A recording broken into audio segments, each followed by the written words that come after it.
Boa noite, meus queridos irmãos. Vamos iniciar mais um estudo da Palavra de Deus. Peço que você abra sua Bíblia em Gálatas, capítulo de número 5. Nós estamos estudando aí as obras da carne, né? A temática de hoje é Pergunte ao Pastor, onde você tem a possibilidade de enviar uma pergunta teológica referente ao estudo de hoje. Então, o estudo de hoje nós vamos falar sobre o cristão e a bebida alcoólica. O cristão e a bebida alcoólica. Versículo de número 19 até o versículo 21. 19 e 21. Ora, as obras da carne são conhecidas e são prostituição, impureza, lascívia, idolatria, feitiçarias, inimizades, porfias, ciúmes, iras, discórdias, dissensões, facções, invejas, bebedices, glutonarias e coisas semelhantes a estas, a respeito das quais eu vos declaro, como já outrora vos preveni, que não herdarão o reino de Deus os que tais coisas praticam. Vamos orar para que Deus fale aos nossos corações.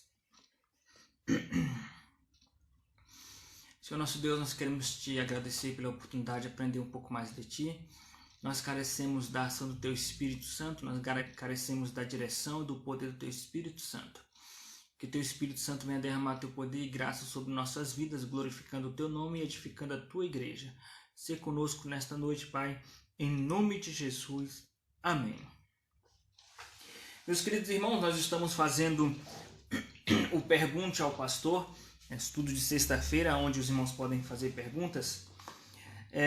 E essa série está relacionada às obras da carne. Então, nós estudamos já no capítulo 5, versículo 19, sobre as 3 primeiras obras da carne, apontada por Paulo. Nós estudamos sobre a questão do cristão e a sexualidade, né? Cristão e a questão sexual. Prostituição, impureza e lascívia, né? As distorções do sexo. Depois nós estudamos sobre o cristão e a idolatria. Estudamos também um pouquinho da perspectiva teológica a respeito do catolicismo romano. Depois estudamos sobre feitiçarias, né? Outra obra da carne, onde nós estudamos sobre o cristão e a feitiçaria. E os desdobramentos dessa questão da feitiçaria, né? Macumba, magia negra e tantas outras questões relacionadas à feitiçaria. Estudamos sobre o cristão e os conflitos de relacionamentos, né, relacionados a essas obras da carne, como inimizades, porfias, ciúmes, iras, discórdias, dissensões, facções, invejas. E hoje nós vamos estudar sobre bebedices, né, sobre o cristão e a bebida. E o último Pergunte ao Pastor, que será relacionado à última obra da carne apontada pelo apóstolo Paulo, glutonarias, que será na próxima semana, né? O cristão e a alimentação. Muito bem, meus irmãos, então vamos estudar hoje os aspectos bíblicos sobre a bebida alcoólica. Então a temática de hoje são os aspectos bíblicos sobre a bebida alcoólica. Nós iremos estudar esse tema dentro de 3 pilares. O primeiro é a definição. O primeiro aspecto é a definição. O segundo aspecto é a proibição. E o terceiro aspecto é a libertação, tá? Então, a definição, a proibição e a libertação. Então, significa que nós iremos fazer um apanhado bíblico a respeito do tema. Nós não iremos ater apenas a esse versículo, mas vários lugares da Bíblia, vários versículos que tratam da questão relacionada à bebida. Então, vamos para a questão da definição. Quais são as palavras que são usadas na Bíblia para questão de bebida alcoólica, né? Que usualmente e tradicionalmente se traduz como vinho, a palavra vinho. Então, existem 3 palavras no Antigo Testamento e 3 palavras no Novo Testamento. O Antigo Testamento foi escrito em hebraico, nós devemos nos lembrar disso, e o Novo Testamento foi escrito em grego. As palavras que mais aparecem na Bíblia para falar sobre bebida, geralmente bebida alcoólica, né, mas também nem sempre bebida alcoólica, são as seguintes palavras: bebida forte, fruto da vinha e vinho. São as 3 palavras que a Bíblia usa para falar de bebida. Então, a bebida forte, que é aquela bebida espumante, aquela bebida que faz com que o cálice espumante transborde, que é uma bebida mais fermentada, uma bebida forte, realmente muito forte. Fruto da vinha, que é uma palavra mais genérica, e a palavra que mais se usa na Bíblia é a própria palavra vinho. A palavra bebida forte no Antigo Testamento é a palavra shekar, a palavra hebraica shekar, é a palavra bebida forte, que no grego, no Novo Testamento, equivale à palavra siqueira, tá? Siqueira significa então bebida forte. Uma outra palavra que é usada na Bíblia para bebida é fruto da vinha, né? Fruto da vinha, que em hebraico é tirosh, que no Novo Testamento equivale à palavra grega gleukos. Então, no hebraico do Antigo Testamento, fruto da vinha é tirosh, e no Novo Testamento é a palavra grega gleukos, ok? Mas a palavra mais usada na Bíblia para se referir a vinho é a palavra hebraico yain, que equivale no Novo Testamento à palavra grega oinos, tá? Então, o oinos, do grego oinos, é a palavra mais usada para se referir a vinho, tá? Tanto no Novo Testamento como no Antigo Testamento. O equivalente do Antigo Testamento de oinos é a palavra yain, tá? Que quando o Antigo Testamento é traduzido para o grego também, né, na Septuaginta, o ain equivale ao oinos. Muito bem. Essa palavra oinos, meus irmãos, ela é uma palavra genérica, tá? Não dá para saber, com base nessa palavra, se a bebida do qual o texto bíblico está se referindo tem álcool ou não. Então isso é fundamental. Quando a Bíblia fala para nós nos livrarmos ou nos libertarmos da bebida forte, ou quando o texto bíblico fala sobre bebida forte, então a própria palavra já está trazendo significado. É uma bebida forte porque tem um alto teor de álcool, tá? Mas quando a Bíblia fala de forma geral sobre vinho, tá?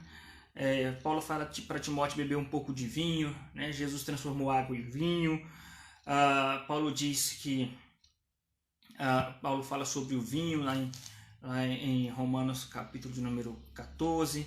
Então essas palavras vêm da palavra grega oinos. E oinos não é necessariamente bebida alcoólica. O que é oinos?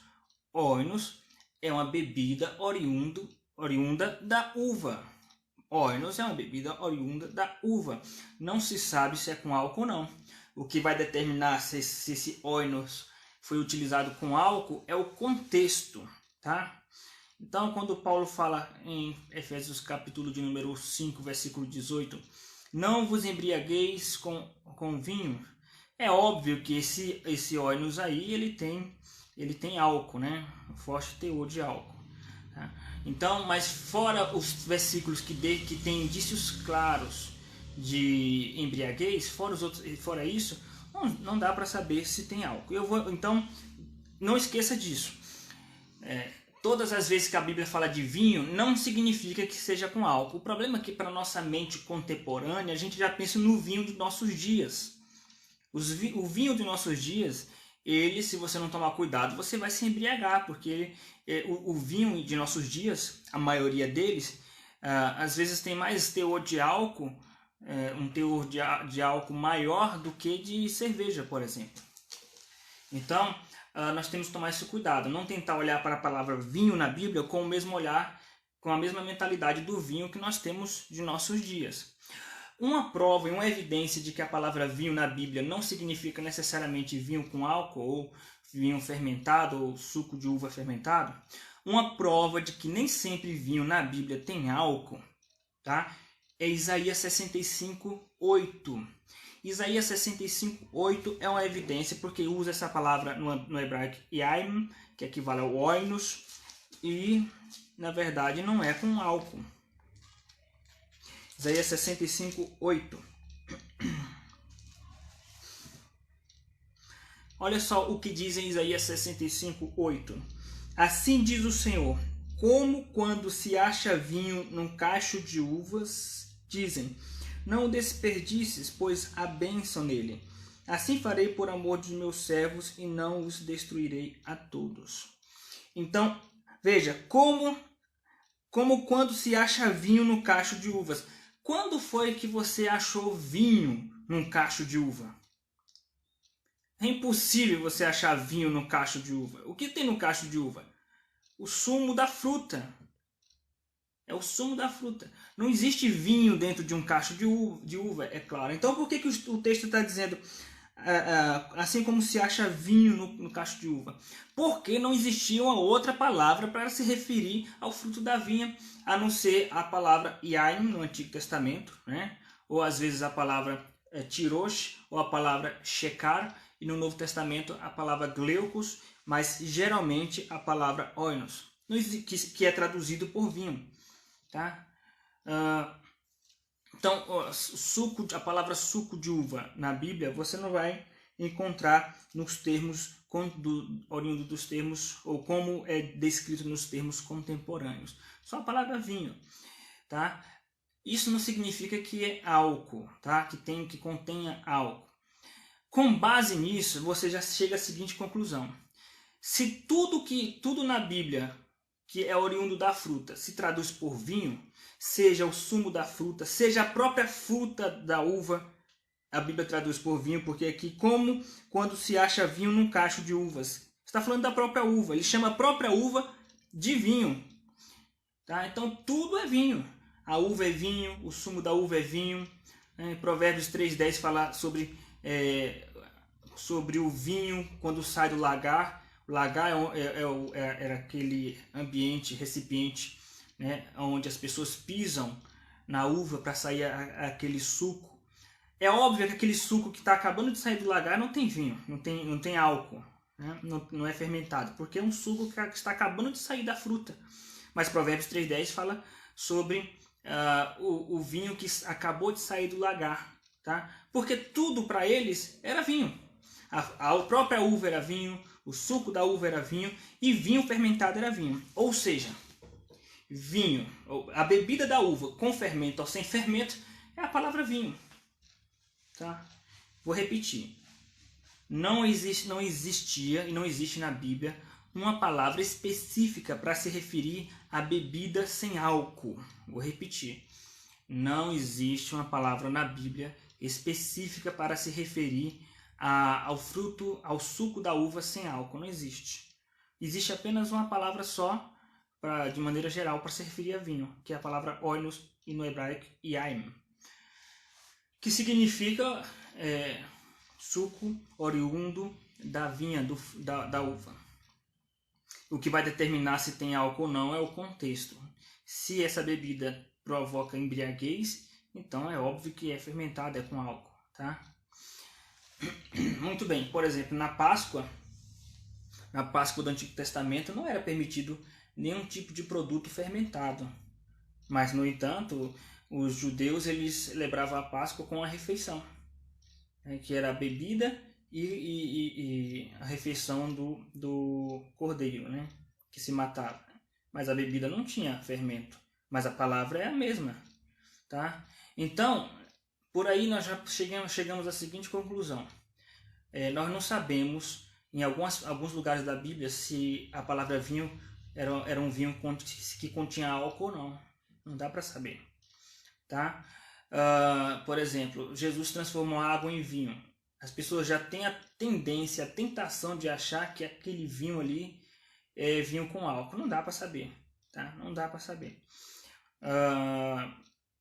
Outros textos, por exemplo, quando os fariseus acusam Jesus acusam ele de glutão e beberrão, né, que ele comia com os pecadores, bebia com os pecadores.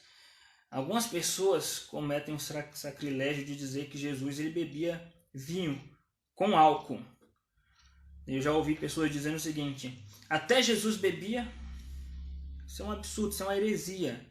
Você não tem como provar exegeticamente, você não tem como provar na Bíblia que Jesus ingeria álcool. Você não tem como provar. Porque a palavra vinho na Bíblia pode significar bebida com álcool ou bebida sem álcool, com fermento ou sem fermento. Tá? Apenas o contexto vai dizer, e às vezes mesmo pelo contexto você não tem como saber. tá? E a Santa Ceia? A Santa Ceia não é usada a palavra grega, que é usada geralmente para vinho. E nós devemos nos lembrar que a Santa Ceia, na verdade, ela foi prefigurada no Antigo Testamento como a Páscoa.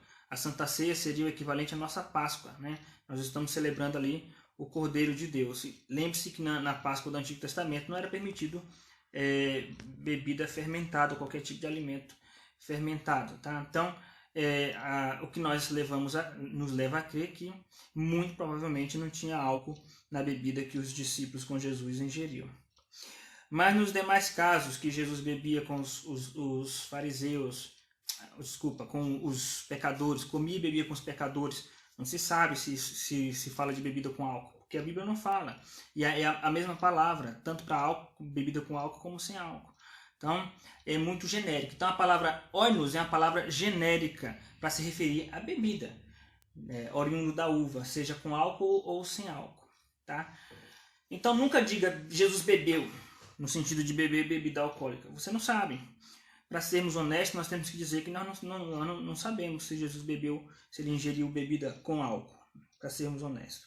Essa palavra oinos, meus irmãos, ela, de acordo com os textos antigos, inclusive textos clássicos de filósofos antigos, da Grécia Antiga, de tempos anteriores ao tempo de Cristo, né? Existem escritos como o historiador Plínio e o filósofo Sócrates e tanto outros, que relatam a respeito dessa palavra oinos, né? Existem documentos antigos que, inclusive, dão instruções como fazer o oinos. E aí chega essa seguinte conclusão. O que é o oinos? Oinos, na verdade, não é o vinho como nós conhecemos hoje. Oinos é uma pasta de uva. Uma pasta bem densa e grossa de uva, né? Eles ferviam em alta temperatura o suco recém-saído da uva e depois eles colocavam em temperatura muito baixa, até o ponto de se tornar uma pasta bem grossa e às vezes até dura de se extrair. Quando chegava visitantes na casa das pessoas, o que se fazia? Eles geralmente pegavam 3 medidas de água para 1 medida do oinos, que é essa pasta grossa da uva, e dava para os visitantes. Estudiosos chegaram à conclusão de que esse oinos tinha uma porcentagem de álcool em torno de 2%, né? Que em alguns lugares em nossos dias nem é considerado uma bebida alcoólica, porque chega a 2% de álcool. Isso significa que não é a mesma porcentagem do álcool moderno ou do vinho moderno, do vinho contemporâneo. Então, existia esse vinho que era usado geralmente, né, para os visitantes, né, receber visitantes, para algumas refeições, que era o oinos, que era diluído 3 medidas de água com a medida do oinos, né, dessa pasta, que gerava esse suco bem concentrado de uva. E às vezes era o próprio suco de uva que acabou de sair do lagar, né, que é o vinho novo, né, vinho fresco, e que não provocava embriaguez. E existia também o próprio vinho com álcool. Então, mas como é a mesma palavra, não dá para saber se é com álcool ou não. Então você não pode usar os versículos da Bíblia para poder justificar você encher a cara. Tá? Você não pode usar os versículos da Bíblia. Eu bebo bastante porque a Bíblia fala do vinho, e então se a Bíblia fala tanto do vinho, porque... Não é o mesmo vinho dos nossos dias. Tá? É bem verdade que temos que ser honestos e afirmar que a Bíblia não condena ingerir o vinho ou ingerir bebida alcoólica. A Bíblia não condena. O que a Bíblia condena é se embriagar. Tá? Não vos embriagueis com vinho. Mas nós não podemos usar os versículos da Bíblia que você não tem como provar se tinha álcool ou não, para defender o uso de bebida alcoólica. Tá? Então, tendo dito a primeira questão, o primeiro aspecto, que se refere à definição, tá? Qual é a definição mais comum? Aliás, qual é a palavra mais comum para vinho na Bíblia? A palavra oinos, palavra grega oinos, que pode significar bebida, vinho com álcool ou sem álcool, tá? Depende do contexto. Muito bem. O outro aspecto diz respeito à proibição a respeito da bebida com álcool, né? Do vinho fermentado. Qual é a proibição? A proibição é de não se embriagar. Efésios capítulo 5, versículo 8, né? Não vos embriagueis com vinho. Então, é óbvio que ali o vinho se refere à bebida fermentada, a bebida com álcool. Tá? Então, a orientação bíblica é para que nós não venhamos a nos embriagar. Isso significa que se você tem fraqueza nessa área, então passe longe do vinho, longe do álcool. Tá? Certa vez uma jovem veio falar para mim: olha, pastor, como eu sei que beber não é pecado, pecado é se embriagar, eu vou começar a comprar algumas cervejas, algumas garrafas de vinho para eu tomar de vez em quando, né, de forma social, depois do almoço, em casa, né, ou com a família, de maneira discreta. Falei para ela: toma cuidado, você não sabe a sua estrutura, eu não aconselho. É óbvio que ela não seguiu a minha orientação, né, porque ela se julgou muito madura teologicamente, né, isso a Bíblia não condena. Uma semana depois ela veio chorosa confessar para mim que se embriagou, passou dos limites.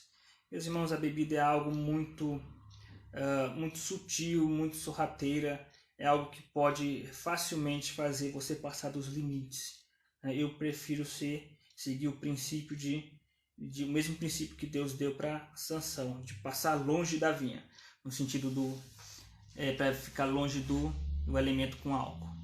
Mas nós temos que ser sinceros e admitir que a Bíblia não condena ingerir bebida alcoólica, condena a embriaguez. Então, o segundo aspecto é a proibição. O que a Bíblia proíbe com respeito à bebida? Proíbe a embriaguez, né? Beber a ponto de se embriagar. Proíbe o escândalo, né? Então a Bíblia diz que nós não devemos escandalizar, causar escândalo ou ser tropeço, pedra de tropeço para os nossos irmãos em Cristo. Como a Bíblia não condena ingerir bebida alcoólica, e de fato não condena, mas também não incentiva, porque os textos que falam do vinho como bênção, não dá para saber se é vinho com álcool ou sem álcool. Então você não pode usar esses versículos para falar isso. Só sabemos que a Bíblia não condena a embriaguez. Mas a Bíblia condena o escandalizar. Tá? Causar escândalo. Isso está escrito em 1 Coríntios capítulo 8 e Romanos capítulo de número 14. Tá? Então nós vamos, para aplicar essa questão da bebida, vamos entender o que significa escandalizar, porque nós temos que tomar muito cuidado. Não é porque uma pessoa chega e diz assim: me senti ofendido porque eu te vi bebendo, ingerindo bebida alcoólica, que isso já é um erro. Tá? Mesma coisa, você está ouvindo uma música romântica do Roberto Carlos e você é crente, aí um outro crente mais tradicional, antigo, vai te vir ouvindo a música do Roberto Carlos e vai se escandalizar. Né? Ou porque crente que é contra assistir filme e vê você assistindo um filme romântico, um filme histórico, e de repente se escandaliza. Então, também não é assim, né? Ou crentes que acham que a mulher tem que vestir apenas saias e te vê vestida de calça e vai se escandalizar. Tá? Então, será que tudo que causa escândalo para todo mundo a gente tem que evitar? Temos que tomar muito cuidado, estudar isso com muita cautela. Tá? Por exemplo, se for olhar por esse lado, então todas as mulheres deveriam entrar na igreja e orar com véu para não escandalizar os membros da congregação cristã do Brasil. Então, será que só porque causa escândalo aos irmãos da congregação cristã do Brasil, significa que toda mulher, então, evangélica tem que orar com véu para não causar escândalo? Então, nós temos que tomar cuidado e analisar com calma o que significa o causar escândalo. Tá? Então, vamos analisar isso para nós chegarmos aí a uma conclusão. O que significa escandalizar? Significa fazer alguém pecar, fazer alguém tropeçar, né? Pecar no sentido de tropeçar. O outro significado de escândalo: obstruir o caminho de alguém. Tá? Impedir que a pessoa chegue ao evangelho por causa de um mau comportamento seu. Tá? Jesus disse que é impossível não vir os escândalos, mas ai daqueles que forem os causadores do escândalo. Ou seja, o contexto que Jesus está falando do escândalo, está falando de pessoas que vão causar uma obstrução no caminho para que os outros cheguem ao evangelho. Por exemplo, esses pregadores charlatões que existem hoje, midiáticos, ao invés de levar para o caminho da salvação, tem sido pedra de tropeço para as pessoas conhecerem o Evangelho. Tá? Então, obstruir o caminho de alguém para chegar ao Evangelho, isso também é escandalizar, tá? Ser pedra de tropeço nesse sentido. E por último, significa também ofender, tá? Ofender a consciência de alguém. Então, quando você faz uma coisa, tá? Que ofende a consciência do seu irmão, também significa escandalizar, tá? Vamos lá. Uma outra coisa que nós precisamos entender, uma vez que nós entendemos o que significa escandalizar, agora vamos entender quando não é errado provocar escândalo. Será que sempre é errado escandalizar? Não, nem sempre, tá? Vou repetir, nem sempre é errado escandalizar. Vou repetir de novo, mesmo que você se escandalize com o que eu vou falar. Nem sempre é errado escandalizar. Porque se escandalizar for sempre errado, se escandalizar sempre for algo errado, então Jesus cometeu um erro, porque ele foi pedra de tropeço e escândalo para os judeus. Está escrito na Bíblia que Jesus foi pedra de tropeço para os judeus. Tá? Então nós temos que tomar muito cuidado com o sentido de escandalizar, de ser causa de tropeço. Então, quando que não é errado provocar escândalo? Quando alguém se escandaliza por algo que a Bíblia defende. Tá? Por exemplo, quando a Bíblia defende de maneira clara.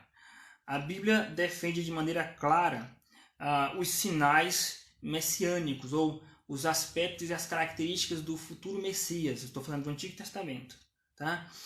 Isso significa que Jesus ele tinha todas as características desse futuro Messias. Então, Jesus, evidentemente, ele era o Messias, mas os judeus, por ciúmes, não aceitaram Jesus como Messias. Nesse sentido, Jesus foi pedra de tropeço e escândalo para eles. Não porque Jesus os fez pecar, mas porque eles mesmos, por cegueira espiritual, não quiseram aceitar algo que a Bíblia é clara.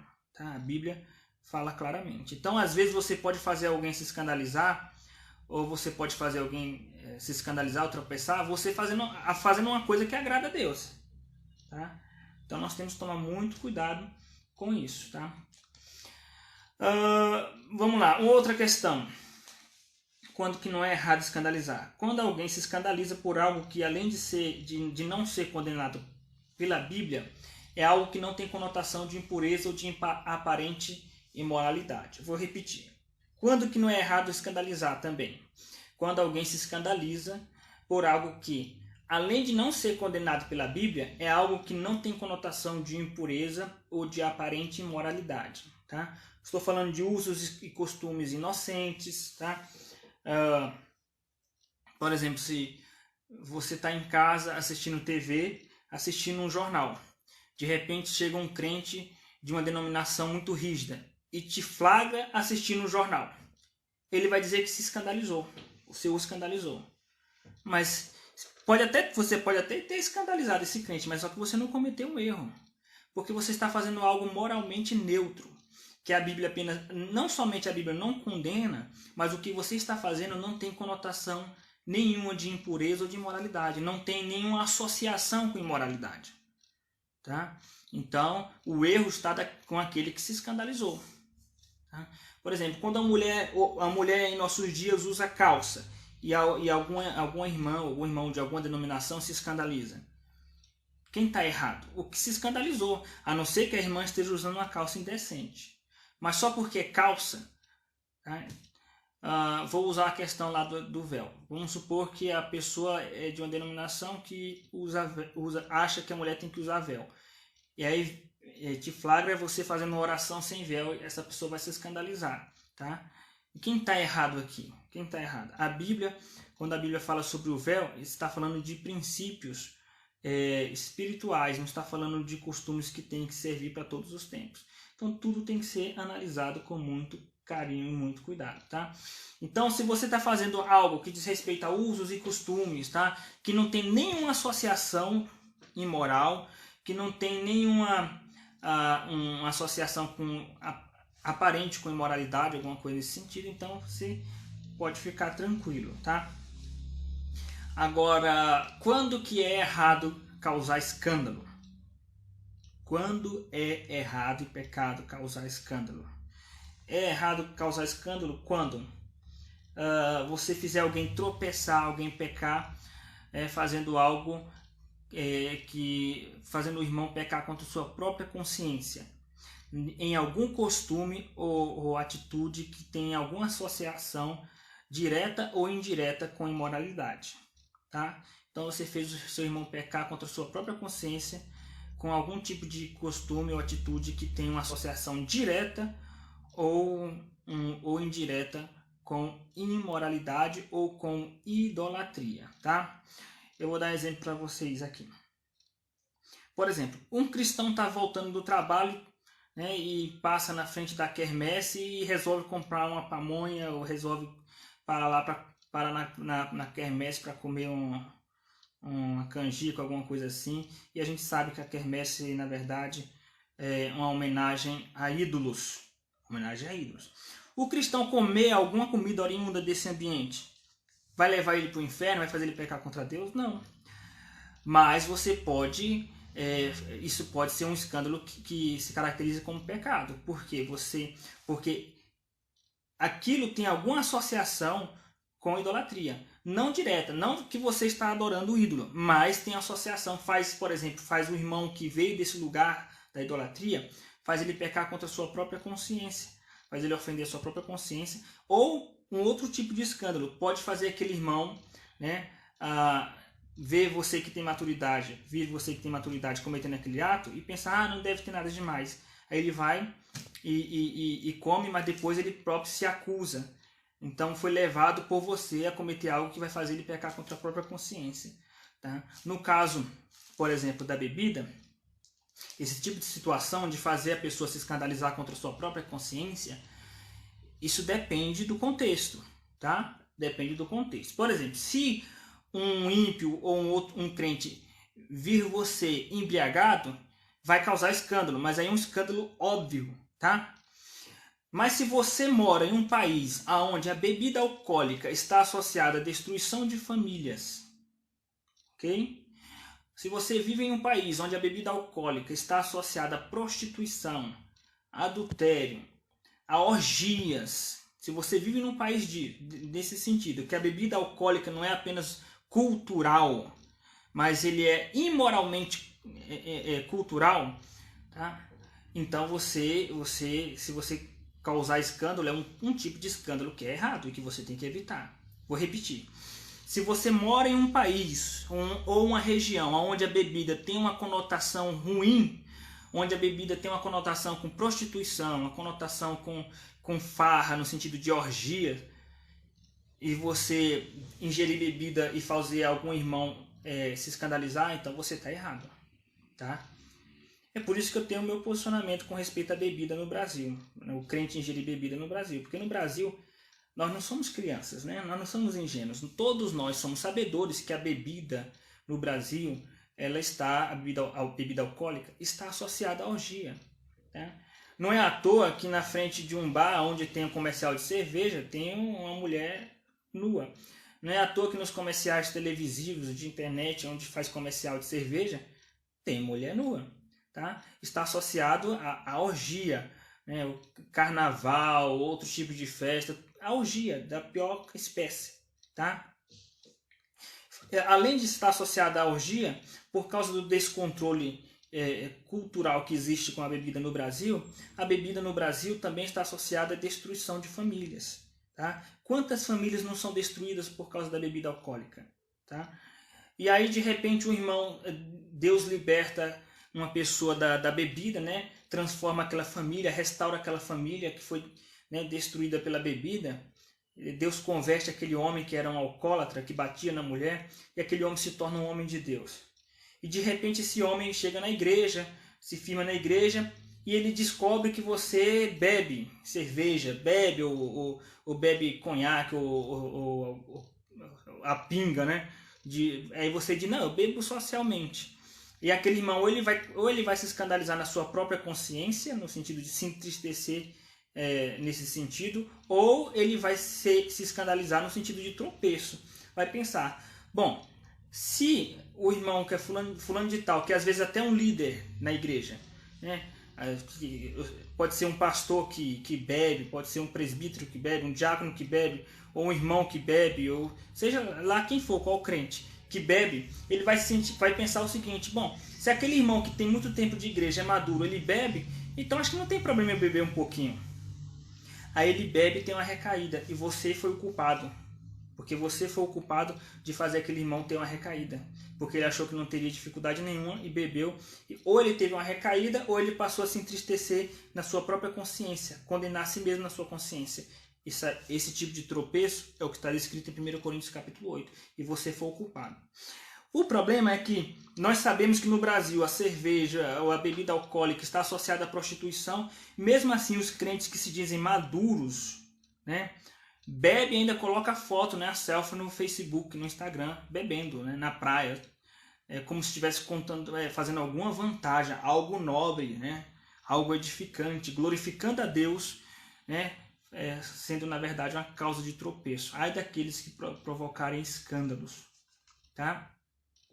Então, nós temos que entender que o escândalo em 1 Coríntios capítulo 8 significa fazer alguém pecar contra a sua própria consciência. A pessoa vê você bebendo e ela pensa: se o irmão tal, que é maduro, está bebendo, então eu vou beber também. Aí ele bebe e de repente a própria consciência dele o condena com aquilo, ou aquilo vai ser uma causa de tropeço, ele vai voltar para a bebida e o culpado vai ser você. Ou o escândalo aqui está também relacionado, existe um outro escândalo relacionado a ofender a consciência do irmão, fazer o irmão se entristecer na sua própria consciência. Esse tipo de escândalo está descrito em Romanos capítulo de número 14 e 15, que significa com práticas ou costumes que, embora a Bíblia não condene, mas traz alguma aparência ou associação com algo imoral, impuro ou idólatra, tá?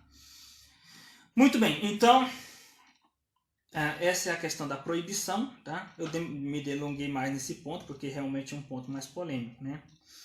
Então, quando que você pode beber? Quando que você pode ingerir bebida alcoólica? Quando? Quando você não se embriaga. Se você beber de uma forma que você não se embriague, então você pode beber, tá? Não tem problema nenhum. A Bíblia não condena você ingerir bebida alcoólica, tá? Não é pecado. Quando você não causa escândalo, quando você mora em um país ou uma região em que ingerir bebida alcoólica não vai causar escândalo ou ser causa de tropeço ou de ofender a consciência do irmão, tá? Ou, então, se você vive nesse contexto, você pode. Se você não vive num contexto que causa escândalo com a bebida, então você pode beber. Sem se embriagar, é claro. E também que você o faça para a glória de Deus. Se for beber, não dirija. Ou melhor, se for beber, não dirija e beba para a glória de Deus. Tá? Alguém me perguntou um dia: pastor, como que eu vou beber bebida alcoólica para a glória de Deus? Eu falei: nem eu sei te responder essa pergunta. Isso é quem vai ter que responder, a pessoa que está bebendo, na verdade. Então, se for beber, beba para a glória de Deus, porque é o que está escrito em 1 Coríntios capítulo de número 10, versículo 31. Quer comas, quer bebas, quer faças qualquer outra coisa, tudo para a glória de Deus. Tá? Muito bem. E aquele que se diz maduro para beber, ele que vai ter que ter uma resposta para essa pergunta: como beber para a glória de Deus? Muito bem, tendo dito essas questões, meus irmãos, é interessante que a igreja sempre tem essas divisões, essas brigas nessas questões de polarização. Tem uma ala que acha que não é errado beber, tem outra que acha que é errado beber, não? Mas não deveríamos discutir e brigar por isso. Tá? Se você suspeita que a bebida pode causar escândalo, então não beba. Paulo diz: nunca mais comerei carne, nunca mais beberei vinho, se isso for causar escândalo para o meu irmão. Tá? Seria muito bom se nós tivéssemos a maturidade de Paulo, fôssemos tão desapegados dessas coisas que se corre um risco disso fazer meu irmão escandalizar, então não vou beber, não vou morrer se eu parar de beber. Mas tem crente que é tão apegado à bebida que, não, a pessoa que se vire para ter maturidade para entender o que a Bíblia fala: eu vou beber porque não estou pecando.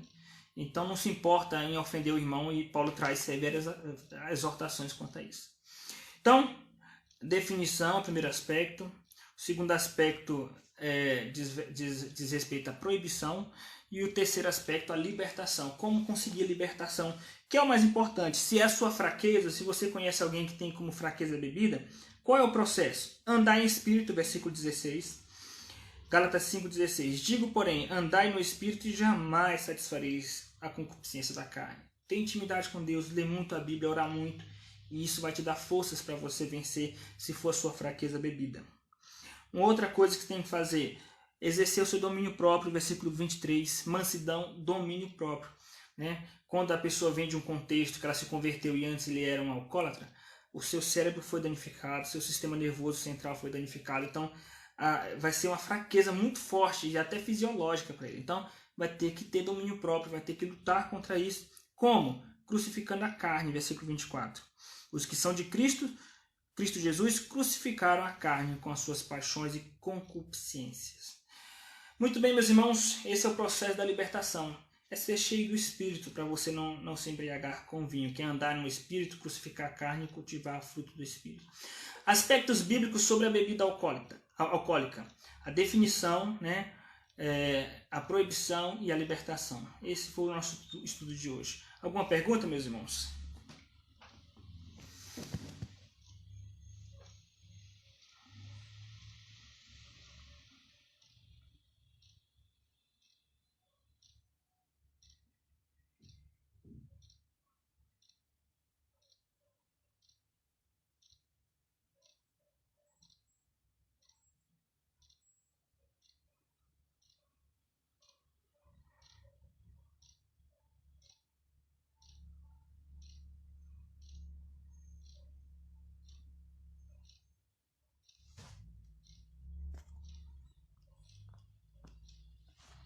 Temos uma pergunta aqui da Celeste, né? Estou tentando abrir aqui a pergunta, Celeste. Ela disse que perdeu o irmão para o álcool, né? Ele dizia ter aceito Jesus, ela pergunta, será que ele pode ter sido salvo? Bom, Celeste, não sei. Nós só temos certeza da nossa salvação. Com respeito ao nosso próximo, que nós temos a esperança de salvação. Mas sobre nós devemos ter convicção da nossa. Mas aqueles que dizem que professa sua fé em Cristo, como seu irmão disse que aceitou Jesus, então a nossa esperança é que ele seja salvo. Os crentes que vivem na igreja e morrem, nós temos a esperança que eles estarão com o Senhor. Mas certeza mesmo a gente não tem. A gente só tem certeza da nossa salvação. Inclusive no dia do juízo final nós teremos muitas surpresas boas e surpresas ruins. Surpresas ruins de pessoas que nós achávamos que eram salvos e não serão. Surpresas boas de pessoas que nós julgávamos e vão ser salvos. Mais alguma pergunta, meus irmãos?